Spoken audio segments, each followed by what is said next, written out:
How far is too far? We all have a line in our minds, a point where we believe grace can no longer reach, a place so deep, so dark, that not even the mercy of God could survive there. Maybe you felt it. Maybe someone you love lives there now. What happens when someone crosses every boundary of decency? When a person not only ignores God but mocks him, fights him, hates him? Surely that's the end of the story. But it wasn't for Manasseh. His name rarely makes the highlight reel of the Bible. He isn't quoted in devotionals or painted in stained glass. His legacy is mostly shame. A king who reigned longer than any in Judah and did more evil than them all. He rebuilt pagan altars. He brought idols into the temple of the Lord. He sacrificed his own children. He consulted witches and mediums. He filled the land with blood. If rebellion had a face, it was his. And still, that wasn't the end of his story. There's something haunting and hopeful about Manasseh's life. It tells us that even the most corrupt soul isn't beyond the reach of mercy. It tells us that no matter how far someone falls, the arm of God is longer still. It tells us that transformation is not reserved for the nearly holy, but for the utterly lost. But how? How does someone go from blaspheming God to being restored by Him? That's what we're here to discover. And it starts not with repentance, but with consequences. Because grace doesn't mean we avoid the fire. Sometimes it means we meet God in the middle of it. And that's where we'll find Manasseh, not on a throne, but in chains. When pride collapses, when judgment comes, when it seems like all is lost, what kind of God still listens? If you've ever wondered whether someone can go too far, if you've ever questioned whether it's too late for you, then keep listening. This story might surprise you, because nobody saw this coming. He ruled for 55 years. 55 years of spiritual darkness, violence, and defiance. Manasseh didn't just drift from God, he declared war. He undid everything his father Hezekiah had restored. He tore down what was holy and raised up what was wicked. He polluted the temple. He led an entire nation into sin. This wasn't weakness. It was willful rebellion, a slow, deliberate corrosion of the soul, and for a time it looked like there would be no consequence. The people followed him. The power stayed in his hands. The judgment didn't come. But mercy delayed is not mercy denied. Eventually, the Lord acted. The Assyrians invaded. They took the king of Judah captive, and the man who once sat on a throne was now crawling in chains, bound in bronze, dragged through dirt, locked in a foreign prison, alone, powerless, forgotten. What a fall! The one who thought he could silence the voice of God was now the one desperate to hear it. The man who had filled the city with idols now found himself surrounded by walls he could not escape. And that's where everything changed. Not in the temple, not in the palace, but in a foreign dungeon where the light was thin and hope was thinner. That's where Manasseh finally looked up. Scripture says he humbled himself greatly before the God of his ancestors. He prayed, he begged, he cried out. We don't know the exact words. We don't have the prayer recorded, but we know what happened next. God heard him. Let that sink in. The same God whose temple he defiled, the same God whose people he misled, the same God he raged against, that God listened. Not just passively, he was moved, he was stirred, he forgave. Not because Manasseh earned it, not because he paid it back, but because that's who God is, a redeemer, a restorer, a father who still picks up the phone even when his child has spent a lifetime hanging up. And if God could hear Manasseh from a prison, can he not hear you from where you are? Maybe you're not in chains made of bronze, but maybe you're trapped in shame. Maybe your regrets have built walls around your heart. Maybe you think it's too late. But what if the dungeon is the doorway? What if your lowest point is where God whispers the loudest? The most shocking part of Manasseh's story isn't how far he fell. It's how far grace reached to meet him there. We expect punishment, we expect silence, maybe even annihilation, but what we get is forgiveness, restoration, mercy that defies logic. Because grace doesn't make sense. It's not neat, it's not balanced, it's not fair, it's holy. God didn't just spare Manasseh, he restored him. The very man who once led an entire nation into idolatry was allowed to return to Jerusalem, to sit again on the throne, to rebuild, not only physically but spiritually. Imagine that. The one who destroyed the temple now repairs it. The one who once mocked God now leads worship. The one who sacrificed his son now sacrifices his pride. This is the scandal of mercy, that the one we wrote off, God wrote back in. And it's not just about Manasseh. It's about all of us. Because we've all had our own altars. We've all erected idols in our hearts. We've all traded truth for control, obedience for comfort, presence for power. We may not have reigned over a nation, but we've each ruled our own little kingdom of pride. And like Manasseh, some of us had to fall hard before we looked up, before we prayed, before we cried out. But what's incredible is this: God was waiting. He always is. There's no delay in His compassion, no calculation in His grace. He doesn't ask how long you were gone before He opens the door. He doesn't demand a performance before He offers His presence. You ask, He answers. You bow, He lifts. You surrender, He saves. Manasseh's story forces us to confront something uncomfortable, that maybe God's grace isn't just for the brokenhearted, but for the hard-hearted too. That maybe His mercy isn't just for the sorrowful, but for the guilty. And maybe, just maybe, that includes you. Not the cleaned-up version of you, not the one who knows all the right verses, the real you, with all the mess, all the pride, all the pain. That's who God wants.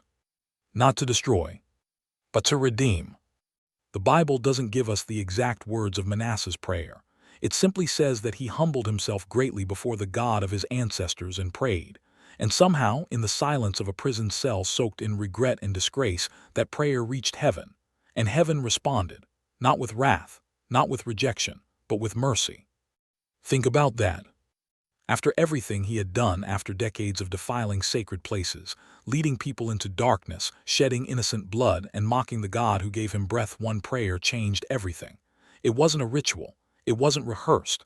It wasn't even public. But it was real. It came from a heart that was finally broken enough to surrender. And that was all God needed. We often believe that prayer must be polished to be heard, that God only listens to the holy, the righteous, the ones who already know what to say. But Manasseh's story tells us otherwise. It tells us that the power of prayer doesn't come from the words, but from the heart behind them. A desperate, honest, trembling heart has more power than 1,000 empty phrases. And it was that kind of heart that turned a hardened king into a humbled man. God didn't just listen, He moved. He forgave. He restored. And He brought Manasseh back. Physically, yes, but even more so spiritually. The same man who once defiled the temple now repaired it. The same man who led the nation into sin now urged them to turn back to God.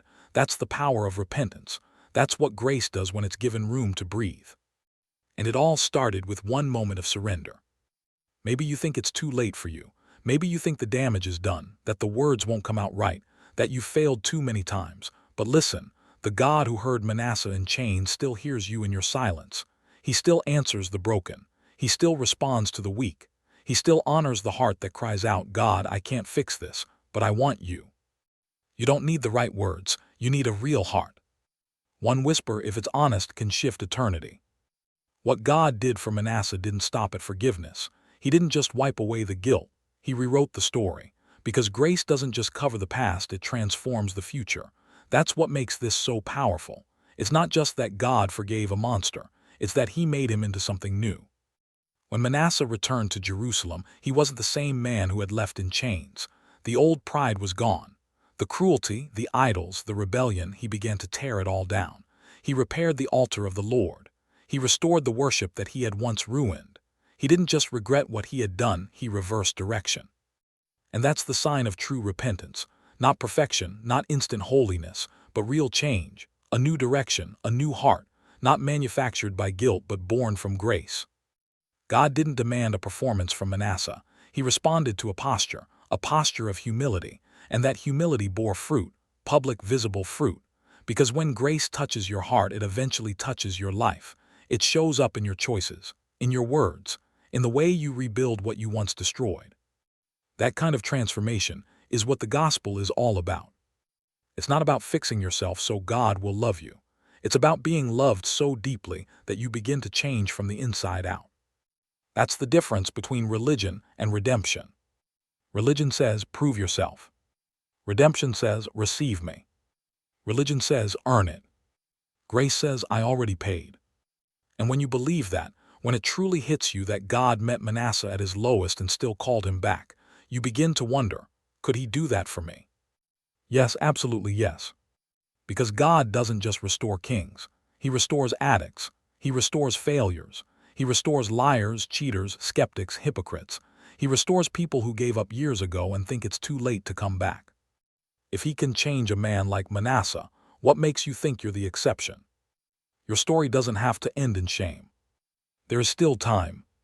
There is still mercy. And what grace begins, it never leaves unfinished. There's a voice many of us carry deep inside. It doesn't shout. It whispers, just loud enough to shape our thoughts, just sharp enough to cut through hope. It says, "You've gone too far. This time you've crossed the line. God may forgive others, but not you." And we believe it. We believe it when we fail again, when the past still follows us, when we look in the mirror and don't recognize the person staring back. The enemy doesn't need to chain us if he can convince us we're already trapped. But Manasseh's story destroys that lie.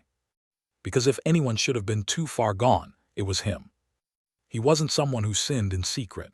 His evil was loud, public, and deliberate. He made people stumble. He mocked truth. He spilled innocent blood. And yet, God didn't turn his face away. He turned his heart toward him.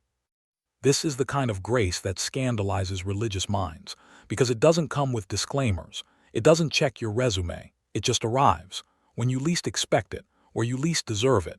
And if it could reach Manasseh, then it can reach anyone. You may feel unworthy, good. You may feel ashamed, that's honest. But here's what's true: the measure of God's grace isn't your failure, it's his character, and his mercy is deeper than your worst moment. The cross of Christ didn't hang between two saints, it stood between two criminals, and one of them in his final breath simply said, "Remember me." And Jesus answered, "Today you will be with me in paradise." No time to fix his past, no time to prove his faith, just a moment of surrender, and that was enough. So what's holding you back? Is it the weight of your past? The voices of others? The fear that this time you've gone too far? Let the story of Manasseh be louder than your shame. You are not beyond reach. You are not disqualified. You are not unloved. The enemy will point to your worst. But God already answered with his best. And he's still writing redemption stories. Even now. Even here. Even with yours. Manasseh didn't erase his past. The blood on his hands didn't vanish. The pain he caused still echoed in the lives of those he led astray. But even so, God gave him a future. That's what grace does. It doesn't pretend the past didn't happen. It redeems it. It plants something new in the soil where death once ruled. For the rest of his life, Manasseh worked to rebuild what he had once destroyed. He didn't just ask for forgiveness, he lived like someone who had received it.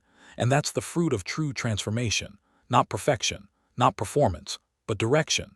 His life moved in a new way, not because he became strong, but because he was finally surrendered. This is what makes his story so powerful. The one who hated God became a living testimony of his mercy, and not just for his time, for ours too. Because how many of us carry shame like it's permanent? How many feel disqualified from purpose because of our history? Manasseh's story reminds us that your past doesn't cancel God's calling. It becomes part of it. What if the thing that once defined your guilt became the platform for grace? What if the place where you fell became the place where others rise?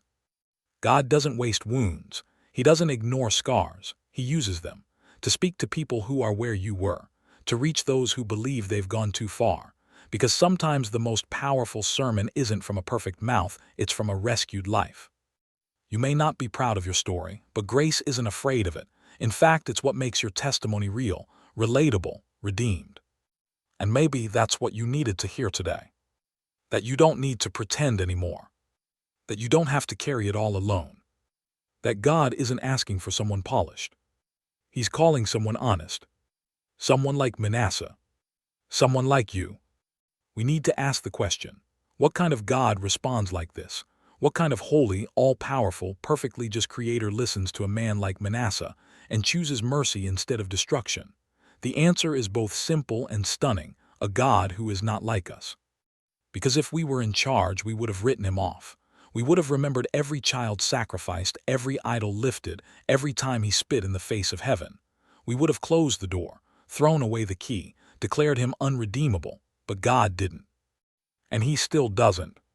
Because his justice is real, but so is his compassion. His holiness burns, but his mercy restores. He doesn't overlook sin, he overcomes it, not by ignoring the cost, but by paying it himself. Manasseh deserved judgment, so do we, but the message of the gospel is that Jesus stepped into that judgment. He took the weight, he bore the shame, he carried the punishment, so that when someone like Manasseh cries out, the answer isn't silence, the answer is grace. That is the kind of God we're talking about. One who runs toward the rebel, one who embraces the ashamed, one who waits at the edge of rock bottom with arms wide open. And it's not just about kings, it's about you. Your failure may not have been as public, your rebellion not as dramatic, but you know the weight of guilt. You felt the sting of regret. You've wondered if the damage is too deep. But grace doesn't measure how far you've fallen. It just asks, will you come home? Because God hasn't changed. He still hears. He still restores. He still brings back the ones no one thought would return. And maybe that's why this story found you today. To remind you that mercy still has your name in its mouth. That you're not too far. That your worst moment isn't the end. That even now, especially now, God is still writing stories no one expected. And if you let him, yours could be next. Manasseh's story should have ended in ruins. That's what everyone expected. A wicked king, a brutal legacy, a fall from power, a forgotten name, but God rewrote the ending. And maybe he wants to rewrite yours too. Because this isn't just a story about ancient kings and distant kingdoms. It's about what grace still does today. It finds the ones who hate God and it doesn't destroy them. It restores them. It doesn't just forgive. It transforms. It doesn't just look at the past. It gives you a future. You might be carrying years of failure. You might be chained by the memory of who you used to be. You might feel like everyone's moved on, even God. But hear this clearly. He hasn't. He never did. The same voice that called to Manasseh from the darkness still calls now. The same mercy that met him in a prison meets you wherever you are. Right here. Right now. You don't need a crown. You don't need the right words. You just need a heart willing to say, God, I need you. That's it.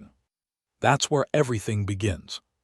So if this message stirred something inside you, if it reminded you that no one is too far gone, don't let it stop here. Let it lead you into something deeper. Let it push you to seek him for yourself. Let it be the whisper that starts your prayer. And if you felt that, if you heard your story in this one, don't stay silent. Let someone else know grace is still alive. Let someone else see that mercy didn't die with saints. It came for sinners. And if you want more of this, if you want truth that speaks to your lowest places and hope that lifts you from them, then stay with us. Subscribe. Not for numbers, but because stories like this, stories like yours matter. And maybe someone you love is one whisper away from their own turning point. Help us reach them. Let's keep telling the truth. Let's keep reminding the world. Nobody saw this coming, but God did.